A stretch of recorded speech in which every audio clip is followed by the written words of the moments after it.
Honourable Supreme Court of India ने NEET UG की controversy पे अपना डिसीजन सुना दिया है।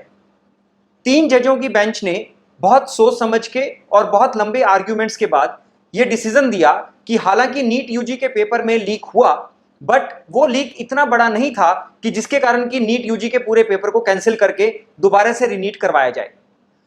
हालांकि यह डिसीजन बहुत सोच समझ के दिया गया और सभी तथ्यों को सामने रखा गया, बट अभी भी जिस तरह का कि जो एक एनवायरनमेंट बना हुआ है, बहुत सारे बच्चों के और माँ बाप के दिमाग में एक सवाल अभी भी घूम रहा है कि आखिर नीट यूजी 2024 में ऐसा क्यों हुआ कि बहुत सारे बच्चे बहुत ज्यादा मेरिट को कैसे लेके आ गए। जैसे एक बात कहते हैं कि डिसीजन हो गया बट अभी भी हीलिंग कंप्लीट नहीं हुई है। बहुत सारे बच्चे अभी भी इस बात से परेशान हैं कि आखिर ऐसा क्यों हुआ कि 655 से नीचे नंबर पे गवर्नमेंट मेडिकल कॉलेज में एडमिशन के चांसेस नहीं बन रहे हैं। कि ऐसा क्या हुआ कि इतने सारे बच्चों का इतना हाई रैंक आया।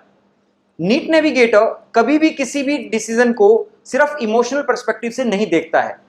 नीट नेविगेटर एक बहुत एडवांस डाटा एनालिटिक्स को यूज करता है और कोशिश करता है कि डाटा की इनसाइट से वो ये आइडेंटिफाई कर सके कि आखिर जो भी हो रहा है उसका क्या पैटर्न था और ऐसा क्यों हुआ। तो इस वीडियो में मैं आपसे बात करूंगा कि आखिर नीट यूजी 2024 का जो एनटीए ने सेंटर वाइज और जो सिटी वाइज डाटा पब्लिश किया था उसके बेस पे हमें क्या इन्फ्रेंस मिला। जहां बहुत सारे यूट्यूब पे वीडियोस आपको मिलेंगे जो उस डाटा को एक सिटी के हिसाब से, टॉपर्स के हिसाब से वो बात कर रहे थे, but NEET navigator has a very different way of looking at the data. जब हमने उस डाटा को देखा तो हमें उसमें कुछ बहुत इंटरेस्टिंग सी चीज नजर आई, और जब हमने उस डाटा को 2023 के डाटा से 2022 के डाटा से कंपेयर किया तो हमें बहुत एक इंटरेस्टिंग चीज नजर आई, और मैं इस वीडियो में उसी इंटरेस्टिंग चीज को आपके सामने शेयर करना चाहता हूं। एक बहुत कॉमन सवाल होता है कि बच्चों को ऐसा लगता है कि नीट यूजी के पेपर में हमें इतने नंबर अगर आते हैं तो हमें गवर्नमेंट मेडिकल कॉलेज मिल जाएगा। बट इस एनालिटिक्स को समझने से पहले मैं आपसे 3 चीजों का रिक्वेस्ट करूंगा कि जो आपको बेसिकली अपने दिमाग में बिठा लेना है, और उन चीजों को बेसलाइन लेके ही आप जो मैं डाटा आपके सामने प्रेजेंट करने वाला हूं उसको आप समझ पाएंगे। पहली बात, there is no correlation between marks and rank. पिछले कितने भी साल का अगर आप नीट का डाटा उठा के देखेंगे, आपको रैंक और मार्क्स के बीच में कोई कोरिलेशन ऐसा नहीं मिलेगा जहां पे कि आप ये एस्टेब्लिश कर सकें कि इतने नंबर पे इतना रैंक आएगा। मैंने 10 मई 2024 को एक शॉर्ट्स के थ्रू ये मैसेज दिया था कि please do not speculate on the rank, क्योंकि रैंक को स्पेक्युलेट करना ऑलमोस्ट इम्पॉसिबल है।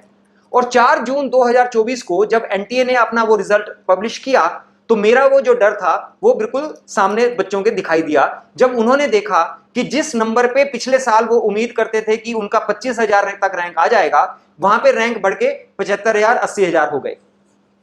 उसके कारण एक बहुत इमोशनल डिसीजन मेकिंग हुआ, जहां पे कि कुछ लोगों ने उन बच्चों की भावनाओं को इस तरह से भड़काया कि बहुत सारे बच्चे, इनफैक्ट एक बहुत बड़े इन्फ्लुएंसर ने तो यहां तक कहा कि लाखों बच्चे इस मेरिट में घुस आए हैं।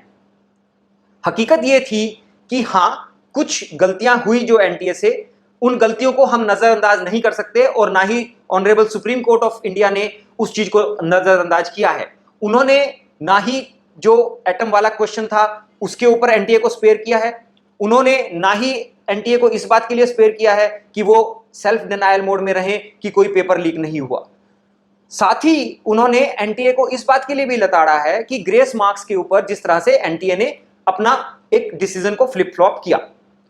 But all said and done, one thing is for sure कि इन सब चीजों का अल्टीमेटली आपके रैंक पे कितना बड़ा इंपैक्ट हुआ, कि क्या वो इतना बड़ा इंपैक्ट था कि आप अगर मान लीजिए आज 75,000 रैंक पे हैं तो क्या आप ये कहें कि आपका आइडियली रैंक 25,000 होना चाहिए था? शायद उस सवाल का जवाब आपको इस वीडियो में मिल सकता है। तो जैसे मैंने आपको रिक्वेस्ट किया, पहली बात आपको यह समझना जरूरी है कि रैंक्स और मार्क्स का कोई कोरिलेशन एग्जिस्ट नहीं करता है। दूसरी चीज जो मैं आपसे चाहता हूं कि जो आप समझें before you understand the data analytics, कि जो एडमिशन होना है वो रैंक पे होना है, मार्क्स की कोई रेलेवेंस नहीं है। आज अगर हम 720 पे 66 या 61 या 11 या 15 की बात करें, उससे कोई रेलेवेंस नहीं है। क्यों नहीं है? क्योंकि they are not called toppers. जो एक अंडरस्टैंडिंग आपको मिल रही है कि 720 का मतलब टॉपर, ऐसा नहीं है।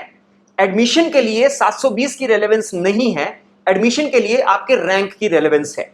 और एनटीए ने टाई ब्रेकिंग क्राइटेरिया दिखाया हुआ है, जिसके बेस पे कि वो डिसाइड होता है कंप्यूटर के द्वारा कि अगर एक नंबर पे एक से ज्यादा बच्चे हैं तो उनके बीच में रैंकिंग कैसे बनेगी।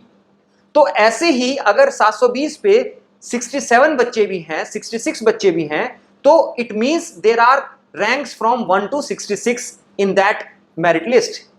ऐसा नहीं है कि उन सभी एक बच्चों को एक रैंक दे दिया जाएगा और उसके बाद 715 वालों को दूसरा रैंक दिया जाएगा, ऐसा नहीं है।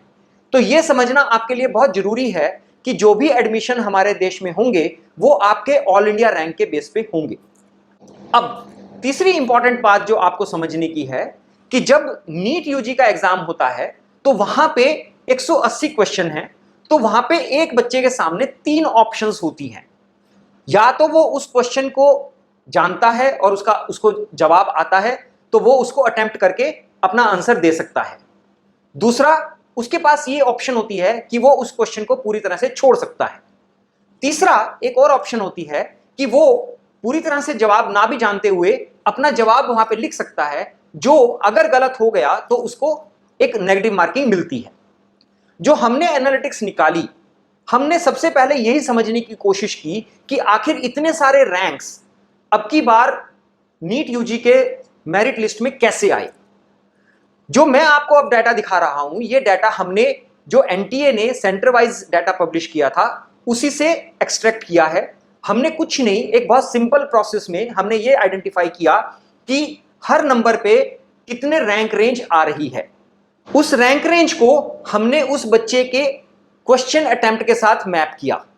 उस मैपिंग से जो हमें दिखाई दिया, जो आप भी अपनी स्क्रीन पे देख पा रहे हैं, कि एक जो बहुत बड़ा कारण आपको नजर आ रहा है कि 2023 में जहां पे सिर्फ 143 बच्चे थे जिन्होंने की 180 क्वेश्चंस अटेम्प्ट करके लेस देन 5 मिस्टेक्स की थी, वही नंबर 2024 में बढ़ के 1168 हो रहा है। अब अगर मान लीजिए, अगर हम देखें कि 180 क्वेश्चंस को अटेम्प्ट करके उसमें लेस देन 5 मिस्टेक्स करके अगर 1168 बच्चे अब की बार आ रहे हैं, जो कि पिछले साल सिर्फ 143 थे, इसका मतलब बच्चों के बिहेवियर में एक बहुत सिग्निफिकेंट शिफ्ट दिख रहा है। अब अंडरस्टैंडिंग हमें यह लाने की बात है कि ऐसा शिफ्ट क्यों दिखाई दे रहा है। इसके बहुत सारे कारण हो सकते हैं। यहां पे मैं जो कारण बता रहा हूं वो हमारा एनालिसिस है। हो सकता है इसके बियॉन्ड भी बहुत सारे ऐसे कारण हो जो कि इस मेरिट को कहीं ना कहीं जस्टिफाई कर पाते हो।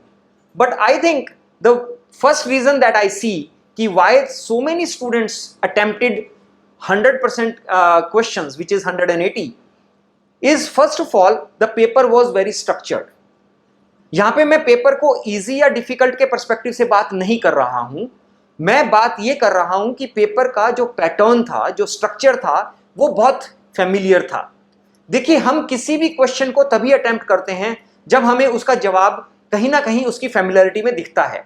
अगर हमें उसकी फेमिलियरिटी नहीं होती है तो जनरली हम बच्चे उस क्वेश्चन को अटेम्प्ट करने से छोड़ देते हैं। दूसरा चीज जो इस बात से समझ आता है कि कहीं ना कहीं पेपर एक एनसीईआरटी के सिलेबस के बेस पे था, जिसके कारण कि बहुत ज्यादा ऐसा हुआ कि बच्चों ने एक बहुत कॉन्फिडेंस के साथ 180 क्वेश्चंस को अटेम्प्ट किया। तीसरी चीज ये भी हो सकती है कि over a period of time NEET की इतनी विजिबिलिटी हो चुकी है, नीट के क्वेश्चंस पेपर, प्रैक्टिस पेपर्स को लेके इतनी अच्छी एक अंडरस्टैंडिंग बच्चों की डेवलप हो चुकी है कि शायद अब नीट एक दूसरा बोर्ड एग्जाम की तरह बनने जा रहा है। बहुत सारे लोग एक आर्गुमेंट देते हैं कि 720 नंबर पे इतने सारे बच्चे अगर होते हैं तो इस एग्जामिनेशन की सैंक्टिटी का फायदा क्या है। मैं आपको एक बहुत छोटा सा लाइव एग्जांपल बताता हूं। जिस वक्त में हम लोग 10th या 12th में थे, उस वक्त में 80% मार्क्स लाना एक बहुत बड़ी अचीवमेंट मानी जाती थी। Merit used to be less than 80%, and it was more of कि अगर आपके 80% से ज्यादा नंबर आ रहे हैं, you were considered as a very very outlier intelligent. But आज के दिन में अगर हम बोर्ड के रिजल्ट्स को देखते हैं तो शायद बहुत सारे बच्चों के 99, 98 इतने नंबर आते हैं। आखिर ऐसा क्यों है? जैसे जैसे पैटर्न आइडेंटिफाई होते हैं, जैसे जैसे आपका दिमाग क्वेश्चंस को समझना शुरू कर देता है, उसका जवाब आपका दिमाग ऑटोमेटिकली देना शुरू कर देता है। और यही कारण है कि इस साल इतने सारे बच्चों का इतना अच्छा परफॉर्मेंस हुआ। मैं एक बात और कहना चाहूंगा यहां पे कि over a period of time NEET में जो नंबर ऑफ स्टूडेंट्स बढ़ रहे हैं, उसका एक बहुत बड़ा कारण है कि नंबर ऑफ ड्रॉपर्स बढ़ रहे हैं।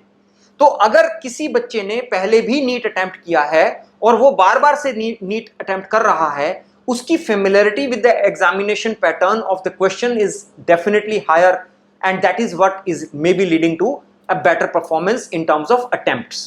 प्लीज अंडरस्टैंड, मैं यहां पे सिर्फ उस बात की बात कर रहा हूं कि 180 क्वेश्चंस को अटेम्प्ट करना कितना डिफिकल्ट था पिछले साल तक, और इस साल वो इतना इजी क्यों हुआ। तो अगर हम सिर्फ इसी को एक बेंचमार्क केस स्टडी लेके चलें कि जहां पे 180 क्वेश्चंस पे अटेम्प्ट करने वाले बच्चों की संख्या 143 से बढ़ के 1168 हो गई है, it means there was a very very different trend as far as the attempt of the questions were concerned. I don't think कि उसमें कहीं पे भी आपको ये बात सोचने की जरूरत है कि आपसे आगे जो बच्चा है उसने चीटिंग की है। ऐसा नहीं है। Please heal yourself, please understand this data, please understand this hierarchy of ranks, please understand the difference between percentage and percentile, and I am sure you will be able to understand the logical aspect of this entire controversy. मैंने ये video किसी भी इंसान को ना तो criticise करने के लिए बनाया है, ना ही मैं आपके थॉट्स को चैलेंज करने के लिए ये बात कर रहा हूं। मैं सिर्फ एक पर्सपेक्टिव आपके सामने रख रहा हूं कि अगर आप डाटा को देखेंगे तो शायद आपके बहुत सारे सवालों का जवाब डाटा में मिल जाएगा। अगर आपको यह वीडियो अच्छा लगे तो प्लीज इस वीडियो को अपने दोस्तों के साथ जरूर शेयर करें, क्योंकि वो भी शायद उसी ट्रॉमा और उसी दुविधा से गुजर रहे हैं जिससे आप गुजर रहे हैं। So wish you all the best and thank you.